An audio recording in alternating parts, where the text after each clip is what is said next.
ইফতারি সামনে রেখে দোয়া কবুল হয়। বিশ্বাস হয়? কি সামনে রেখে? সামনে ইফতারি। বসে থাকে আমরা তৃষ্ণায় সারাটা দিন, ছাতি ফেটে যায়।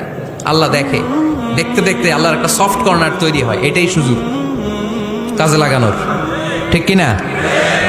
মুমিন যোগ্য যে কোপ মারে, সময় মতো কাজ করে, ঠিক কিনা? আল্লাহ তখন ফেরেশতাদেরকে জিজ্ঞেস করে, এই ঘটনা কি? খায় না যে? খায় না কেন? আল্লাহ রোজা রাখছে। এগুলো কি? রোয়াবজা, পেঁয়াজ, আলুর চপ, বেগুনি, মুরগির রান খায় না। খায় না কেন? ওরা যে ক্ষুধার্ত, আল্লাহ আপনার ভয়ে।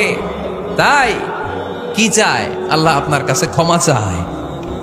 ক্ষমা চায়, আল্লাহ রহমতের দরিয়ায় জোশ খেলে যায়। আল্লাহ তখন বলে, আমারে দেখছে নাকি ওরা? ফেরেশতারা বলে, না দেখে নাই। আমার জান্নাত জাহান্নাম দেখেছে? না দেখে নাই। আমারে না দেখে, জান্নাত জাহান্নাম না দেখে আমার এত ভয় করে? যাও, আজকের এই রোজার বিনিময়ে এখন বান্দা যা চাইবে সব কবুল করে নেব।